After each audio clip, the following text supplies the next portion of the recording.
Hello everyone, welcome to the deep dive. We have got an absolute belter episode for you today, taken from the full Redmen Plus show. So we're going to be talking about the first goal that we conceded, the system issue when Liverpool pressed in a 4-3-3 in this section. And on the full show on redmenplus.com, we also talk about our build-up struggles and how it should work. And we've got still images and everything else to talk through that on the board, obviously. We're also going to be talking about the Salah conundrum over on redmenplus.com. So get over there, sign up and get involved. But most importantly, enjoy the free show. Hello everyone, welcome to the Redmen TV. It is the deep dive. No whinging today, no moaning from me today. Straight up deep diving, which means that at times we're probably going to congratulate Chelsea. At times we're going to look at it and go, what were we doing? We're going to look at the goals that we've conceded. We're going to look at build up. We're going to look at Mo Salah and his position on the field. Cover three big sort of topics, I suppose, this week, which I'm quite looking forward to be honest with you. It is worth saying there's quite a lot to cover in this game. We're focusing on Chelsea, but there's lots of narratives in there, wider narratives as well, I think. So, yeah, quite a big show. It should be, and it should be an absolute belter as well. So stay with us. We've got some new counters as well, which we'd like to show off to you now. We've got player faces on them. It's going to take a little bit of time for us to get used to having to make sure that we face them the right way for you, but we'll try our best. You might have to bear with us. There's going to be times, I'm damn sure. Joe said to us, first thing he said is, when Robertson comes on, you're going to forget to put Robertson on instead of Kirkes. So we've lined the substitutes up over here so that when the subs come on we actually remember to do it and stuff, which again might be a little bit of a problem. My bigger problem is going to be recognising the faces upside down. Quick enough, yeah, upside down. Like for example, Florian Wirtz is blonde. Nice one, lads. That's going to be easy, isn't it? It's going to be difficult, but anyway, we are here and we are looking forward to trying to go through it, and hopefully it is a little bit easier for you guys to follow when we are using the board rather than just the red and the blue counters and stuff. Anyway, let's dive in then. Josh, we want to talk first and foremost about Chelsea and how they continue to overload our midfield. Now, the two games against them last year were very difficult, and this game was very difficult, I think it's fair to say. Yeah, well, we lost the second one last season, having just won the league. So there's a little bit of, inaccuracy around that one. Maybe you can give that one as a pass. But the one earlier in the season, we deserved. I'm not sure we deserved to win, is probably the best way of putting it. And I think Slot, throughout the season, referenced that game as that was a bad one for us. I think tactically we got done in that game, and I remember covering it on a deep dive as well. And the way Maresca essentially did it was by kind of outnumbering Liverpool's midfield too, with a good few players. We've got a viz up to illustrate that now. Right, so this is last season. You can see there Liverpool pressing with the front bank of four and stuff, but you can see Liverpool's midfield too. Curtis Jones getting dragged left by Cole Palmer. I remember doing this on the detail, yeah. Yeah, you've got Caicedo in there, you've got Gusto in there, Nicholas Jackson's even dropping quite deep, and you've got Lavia as well. So put yourself in the shoes there of Gravenberch. Put yourself in the shoes of Curtis Jones, and what is it you're gonna do? You've got men to your right, you've got men to your left, behind you, in front. So you've got decisions to make. Gravenberch is stuck in the middle with blue. Exactly, yeah. He's literally inside the net there, Gravenberch, to be honest. So you've got decisions to make defensively there, and this I think. Caicedo receives the ball, plays a through ball to Nicholas Jackson. It's just a little bit overhit. I'm not sure he gets a shot off, but it was a bit of a warning sign. But we were relatively lucky in this game to get away with it, and we ended up conceding once overall and won the game 2-1, I think. So if we move to the weekend's game, that's what we saw for the opening goal. Chris is going to go into it in a bit more detail in a sec, but the crux of the issue was that, as in, Badiashile's on the ball, and if you're McAllister, if you're Gravenberch, you have Caicedo, Gusto, and help me out. Caicedo, Gusto, and Enzo Fernandez. Enzo Fernandez, yeah. So Enzo Fernandez is actually the deepest of the Chelsea players there. Yeah, so in simple terms, you're outnumbered. It's your classic overload, and I've seen people since have a go at McAllister because he kind of sells himself and gets done. Gravenberch, if you want, falls for the trap or whatever by following Fernandes, but ultimately that is not a Liverpool player's fault, really, in terms of those two. That is a structural downfall that Chelsea have just exploited. Basically, we've got another verse just after it, just to show a different angle. I think this is a brilliant angle, by the way, Josh. I think this encapsulates just how big the gaps are. Yeah, I mean, that's supposed to be a midfield too for Liverpool, but you can see how wide they are. You've got a Chelsea player banging between it with the freedom of the park, basically. But as I said, that's a tactical downfall. That's not an individual Gravenberch problem. That's not McAllister, selling himself for the team. That's a structural thing that Chelsea have exploited. Tip your hat to Beresca sort of thing. And he scored on the back of it. So initially I was like, he's just scored an absolute worldie. You just got to hold your hands up to that. I mean, that just happens. But then when I rewatched it, I was like, no, that's system failure. You've been done tactically there. Yeah, I completely agree with that, Josh. I really do. I was on the watch along at the weekend. Unhappy with Virgil van Dijk and him not going out. Unhappy with McAllister at the time. But when I watched it back, I was like, nah, that's us pressing in a 4-3-3 formation and not doing it well enough. And I think the key here for me, as we go, I want to go through it again, highlight a few different things than you, is I say it's a 4-3-3 press. You've said it's a two-man midfield. Like, yeah. It absolutely is a two-man midfield, but there is another man in that formation who I don't think is really doing anything. So we will.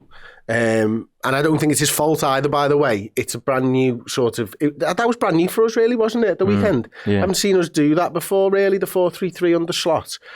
Not in that way, anyway. I've seen us do 4-2-4. I've probably seen 4-3-3 at times and I just can't remember it now. But anyway, we're going to bring up the next one. And I'm going to start it a little bit earlier this time around because this is when Badiashile picks the ball up. And I just want to draw your attention to, first of all, Dominic Szoboszlai. He's in between Alexander Isak and Mohamed Salah. There's three. And then you've got Gakpo high at the top. You've got McAllister and you've got Ryan Gravenberch. Now, look where Gusto is, right by McAllister, and you can just see on the very edge of left frame there, Enzo Fernandez near Ryan Gravenberch. If we move on to the next one, Gravenberch really starting to lose his man. You can see Enzo Fernandez making a play towards the football. You can see Szoboszlai's just about to come out to Badiashile as well. He's moving forwards, and you can see exactly where Gusto is near McAllister, who I think is sort of starting to take up a bit more of a central position. Anyway, we move on to the next one now. And again, Fernandez has come really short, hoping to get the football. And now Gusto is starting to come for the football as well. And right now, at this point, you can already see the problem that McAllister's got. Because if a football goes in to Gusto, then he's going to have a man free in the middle of the park in Caicedo. So as we see, we move it on, the Enzo Fernandez and Gusto start to come towards the football more, and you can see Caicedo's free, and he's behind Gravenberch, and McAllister's got a decision to make. I have to go to the man with the ball in this scenario. Because look, Gakpo is that part of that 4-3-3, and he's not really anywhere. So we move it on again, and as the ball comes to him, it's played around the corner, straight on to Caicedo, and again, move quickly on, please, Joe. And as we go past him, McAllister's out of it, and then you've got a decision to make with Virgil van Dijk and Konate. Do they retreat? Does one of them go with the ball player and Caicedo, and one go with the defender, or do they both sort of retreat? And as we move it on, you can see that the decision was made. Van Dijk does what 99 times out of 100 he does, and that is to retreat and say, score a worldie. But I'm not gonna close you down and take myself out of the game. I understand the decision making behind that. This is what Virgil van Dijk has done consistently and brilliantly over the course of a long period of time at Liverpool. Although I do think he made the wrong decision in that instant.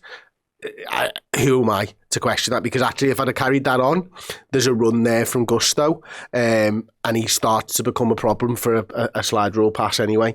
So, it could have just gone straight into him and they scored that way around. Who knows? Yeah. If we go back 3 visits, is that possible? Just quickly.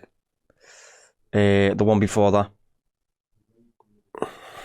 Right, so, see McAllister there? Yeah.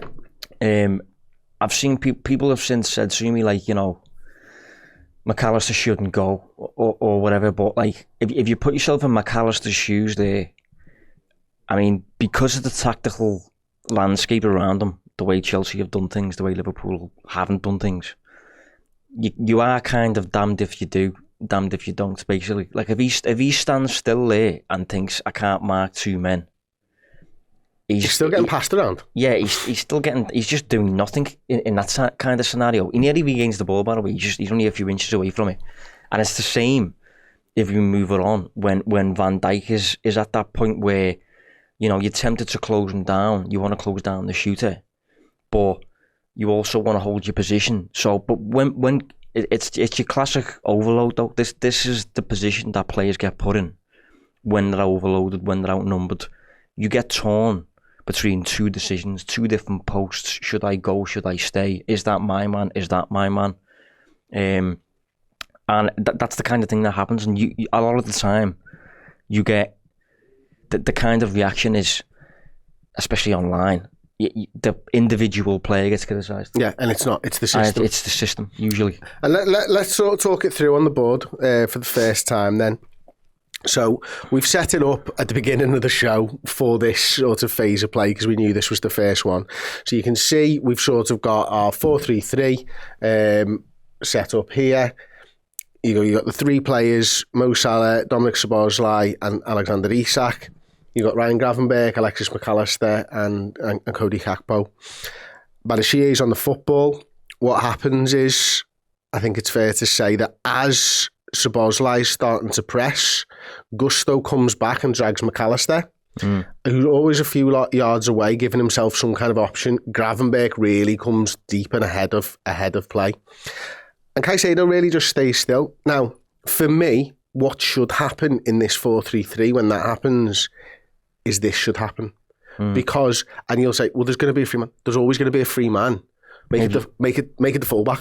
Yeah, crucially, there will be a free man if you want to maintain the +1 at the back. Yes. So what I mean by that is, Chelsea have got 3 forwards. Liverpool could, in theory, go like that and go man for man at the back. But one thing we've seen with Slot throughout his tenure at Liverpool is he wants that extra bit of assurance in defence where he's got 4 and the opponent's maybe got 3. I think because of how good the opposition attackers are and stuff like that, you need to double up on them and stuff. You need that safety net. So that's the sacrifice that you make to keep that intact.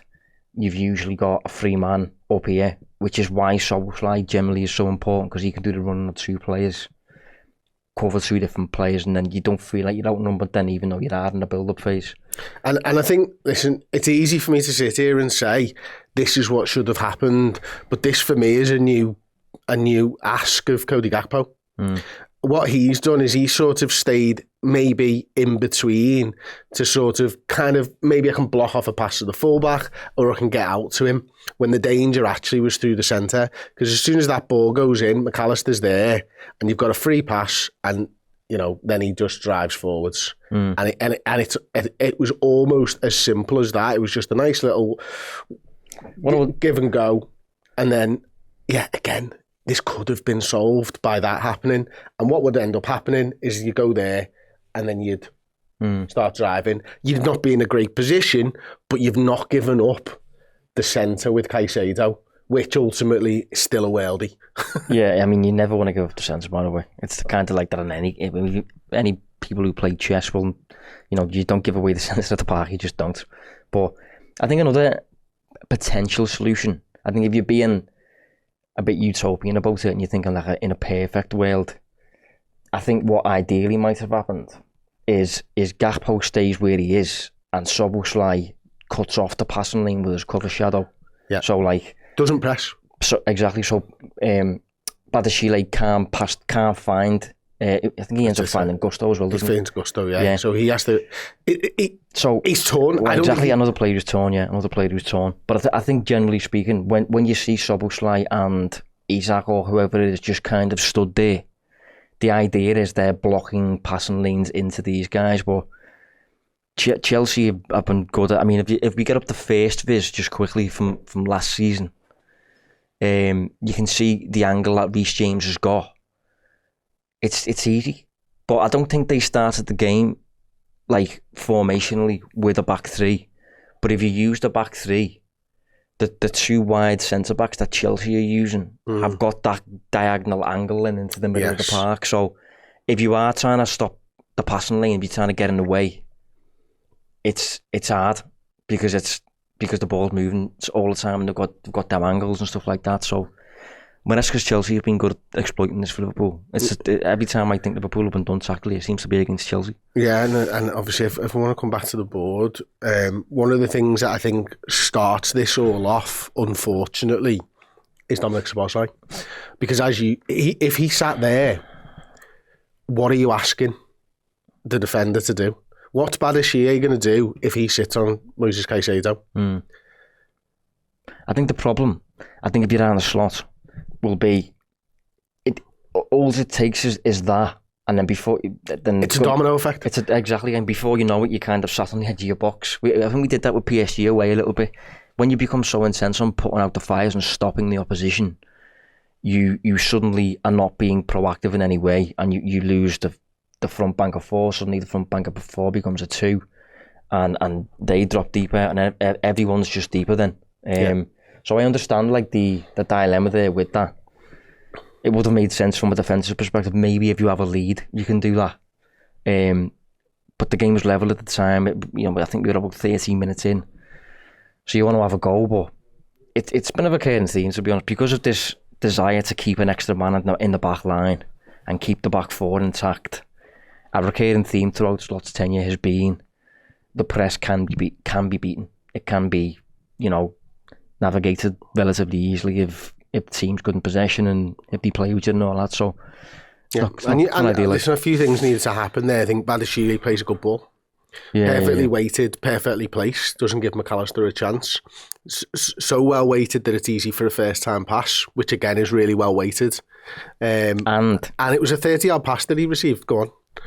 Caicedo's first touch, unbelievable. It's excellent first touch. And about the next 3 or 4 are perfect as well. Yeah. And then he smashes the finish in. And then he hits the top corner, literally the top bin, mate. So if you're Chelsea, it's a perfect goal, honestly. If this is Chelsea Fan TV or something. That is actually a channel, yeah. Well done. Is it? Yeah. We are raving about this goal in the tactical sense because of how it was like a dance routine. It was choreographed.